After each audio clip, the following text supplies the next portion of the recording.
안녕하십니까. 세상 읽어주는 남자 이상훈입니다. 오늘은 중국의 대인 반도체라는 주제로 말씀드리겠습니다. 최근 삼성 파운드의 목표는 크게 두 가지로 지각해 볼 수 있는데요. 하나는 최선단 노드인 2나노에서 양산 수율 확보를 통한 그 3나노 실패 만회고, 또 다른 하나의 축이 바로 성숙 노드 부분에서 고객 다양화였습니다. 사실 성숙 고객 확보는 뜬금없다는 생각이 들긴 했습니다. 필요하긴 해도 쉽지 않다는 점에서 그런데요. 이미 삼성의 8인치 파운드리 가동률은 국내 업체인 DB하이텍, SK 키파운드리 등 경쟁사보다 낮은 상태입니다.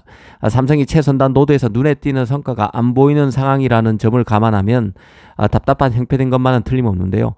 아시다시피 성숙 공정은 CMOS 이미지 센서부터 전력관리 반도체, 파워 IC, 디스플레이 구동칩 양산 등에 쓰이는 공정입니다. 중국 SMIC 등 그 중국 파운드들이 워낙 그 물량 공세에 나서고 있는 만큼 고객도 잡더라도 시한부일 수밖에 없습니다. 이 때문에 미국에서도 성숙 공정에서 중국의 지배력 강화가 함의하는 심각성을 알고 대책 마련에 나서고 있지만 쉽지 않은 상태입니다. 실제 그 지나 레이몬도 미 상무장관도 미국의 자동차, 항공 등 그 100여 개 기업을 대상으로 중국 저가칩 의존도를 조사한 적도 있습니다.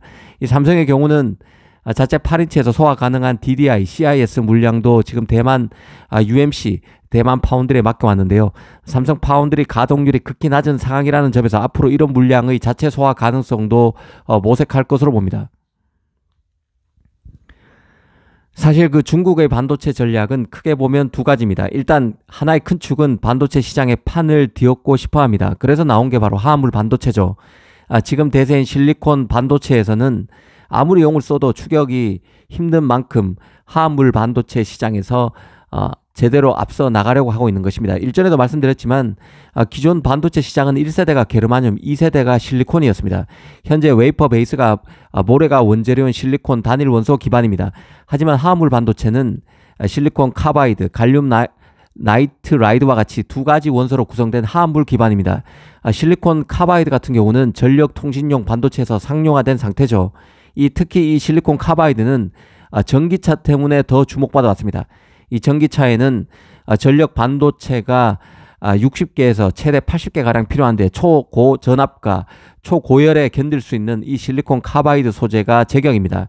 실제 그 4차 산업혁명 총괄하는 전기차 시장에서 칩을 석권하길 바라고 있고 실제로도 구체화하고 있는 게 바로 중국인데요.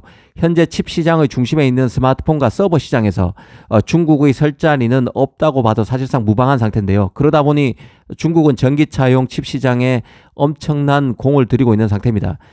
중국 반도체 굴기의 또 다른 축은 바로 삼성이 미국이 말한 구공정, 성숙공정 시장에 공을 들이는 것입니다.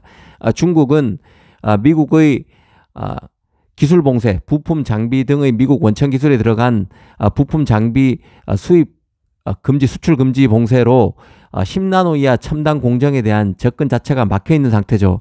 하지만 중국은 구공정에서 나오는 칩이 첨단 IT 제품에 다 들어간다는 점을 잘 알고 있습니다. 구공정, 성숙 공정에 대한 집중 투자로 레거시 칩을 장악하면 미국과 딜에 나설 수 있다는 사실을 잘 알고 있다는 뜻입니다. 이 싼 가격의 칩을 공급해서 다른 레거시 칩 중심의 파운드리를 고사시켜서 레거시 시장을 완전 장악하려고 하는 게 바로 현재 중국입니다. 이렇게 되면 미국도 중국과 협상 테이블에 설 수밖에 없다는 게 미국의 아킬레스건이고, 이를 중국이 노리고 있습니다. 사실 최근 미국 지나 레이몬도 미 상무부 장관도 중국 반도체 굴기가 각종 제재에도 불구하고 급성장하고 있는 데 따른 낭패감을 표현하기도 했습니다. 레이몬도는 역설적인 표현을 썼는데요. 워딩 그대로를 빌리면 중국을 저지하려는 시도는 어리석은 일이다. 중국을 이길 수 있는 유일한 방법은 중국보다 앞서 나가는 것이라고 말했습니다. 이 각종 미국의 규제가 잘 안 먹히고 있음을 드러낸 것인데요.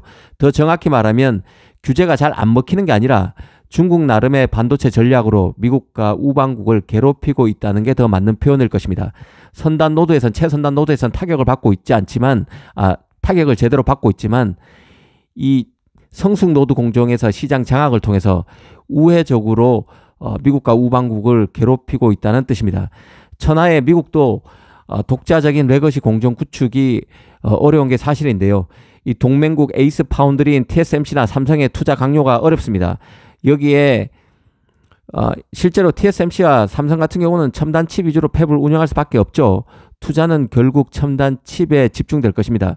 TSMC 같은 경우 이미 3나노, 5나노, 7나노 이와 같은 그 3개 노드 매출 비중이 70%를 넘습니다. 물론 이 매출 비중은 칩 단가를 기준으로 한 집계이기 때문에 10개 칩 중에 7개 칩이 357 노드 칩이라는 의미는 아니지만 그래도 이미 TSMC는 구공정 투자에 나서기 힘든 상태입니다. 첨단 칩 중심으로 이미 포트폴리오가 다 짜여진 상태입니다. 결국 미국은 그 자신의 파운드리 대표 주자인 인텔을 중심에 놓고 중국과 맞설 수밖에 없는데요. 이것도 쉽지 않습니다. 인텔도 1.8나노의 명운을 걸고 있는 상태고 일전에 인텔이 인수하려고 했던 이스라엘의 그 전 세계 9위권 파운드리 타워 세미컨덕터 인수도 중국 당국의 비토로 끝내 무산된 적도 있습니다.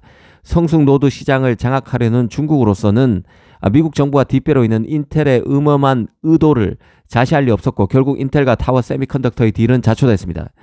하지만 인텔은 그 이후에도 물론 타워 세미컨덕터와 협업 강도를 높이고 있습니다. 타워 세미컨덕터가 이스라엘 업체이기 때문에 인텔과의 협업 자체는 문제가 없을 것입니다. 인텔의 그 뉴멕시코 팹에서 타워 세미컨덕터의 65나노용 칩인 전력 반도체를 만들기로 한 것이죠. 현재 이 칩은 타워 세미컨덕터가 일본에서만 생산하고 있는데 이제는 미국 내 인텔의 뉴멕시코 팹에서도 만들기로 한 것입니다. 이런 인텔의 움직임은 인텔 자체의 필요성이라기보다는 결국 미국 정부의 큰 그림 아래서 움직이는 것으로 볼 필요가 있습니다. 올 초에 대만의 시장 조사업체 트렌드포스는 레거시 공정에서 팹의 확장세가 무섭고 이 때문에 향후 3, 4년 내 레거시 공정에서 가격 경쟁이 빚어질 것이라고 경고했는데요. 이미 레거시 공정에서 가격 경쟁은 현실이 된 상태입니다. 3, 4년 이내가 아니라 벌써 시작됐다는 뜻입니다.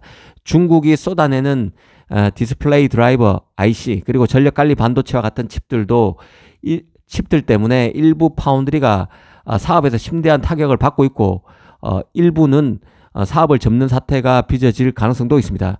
최근 그 TSMC가 레거시 공정의 칩 제작 단가를 낮추는 일이 많이 발생했었는데요. 다 중국 영향으로 봐야 합니다. 사실 그 개인적으로는 이 레거시 공정뿐만 아니라 제일 최선단 노드라는 2나노에서도 칩 가행 공급 가능성이 있다는 게 개인적인 판단입니다. 이 3나노를 한번 보십시오. 삼성이 3나노 팹을 만들었는데도 낮은 수율 때문에 가동을 제대로 못했습니다. 3나노를 만드는 파운드리가 고작 TSMC와 삼성 두 군데 뿐인데도 이런 일이 벌어졌습니다. 삼성으로서는 파운드리 가동률이 매우 낮아서 고심하고 있고 지금도 2나노를 통해서 3나노의 실패를 되돌리기 위해서 절치부심인 상황인데요. 그런데 한번 이나노를 보십시오. 일본의 라피더스가 새로 시장 경쟁에 들어왔고 인텔도 1.8나노의 회사 명운을 걸고 있습니다. 인텔마저 1.8나노에 성공하고 라피더스도 무난히 2나노에 성공한다면 2나노는 TSMC, 삼성, 라피더스, 인텔 등 4개 업체가 경쟁을 하게 됩니다. 칩 가행 공급 가능성이 있는 것이고 여기서 경쟁에서 실패하는 기업의 파운드리 가동률은 지극히 낮아져서 문제가 생길 소지가 크다는 게 개인적인 판단입니다. 지금은 AI 칩 부각으로 설비 용량이 부족해서 단기적으로 칩 수요를 맞추지 못하는 상태지만 호흡을 길게 가져가면 전혀 다른 차원의 문제의 씨앗도 품고 있다는 생각입니다. 이런 점을 잘 주시할 필요가 있습니다. 감사합니다.